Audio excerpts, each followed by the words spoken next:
పరిశ్రమలు కష్టపడి తీసుకొస్తా ఉంటే, పెట్టుబడులు తీసుకొస్తా ఉంటే నారా చంద్రబాబు నాయుడు గారు, ముఖ్యంగా నారా లోకేష్ గారు సిగ్గు ఎగ్గు లేకుండా ఈ రాష్ట్రానికి పరిశ్రమలు రాకుండా ఉండాలి అని ఒక దుర్మార్గమైన ఆలోచనతో దొంగ ఈమెయిల్స్ పెట్టడం, ఆర్బీఐ వాళ్ళకు కూడా దొంగ ఈమెయిల్స్ పంపడం, రాష్ట్రానికి ఒక్క పెట్టుబడి రాకుండా చేస్తే తన పరిశ్రమలు బ్రహ్మాండంగా ఉంటాయి అనే ఆలోచన విధానం పెట్టుకున్నాడు జగన్మోహన్ రెడ్డి. జగన్మోహన్ రెడ్డి గారి పరిశ్రమలు ఏంటి అని చెప్పి మీ అందరికి ఒక ఆలోచన వచ్చే ఉంటుంది.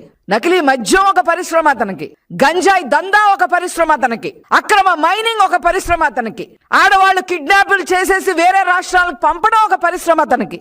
ఆ పరిశ్రమలకి ముందు ముందు ఆటంకం కలగకుండా ఉండాలి అని అంటే ఈ పెట్టుబడులు ఏవి రాకుండా ఉండాలి, ఆంధ్ర రాష్ట్రం అధోగతి పాలు అయిపోవాలి అనే ఉద్దేశం.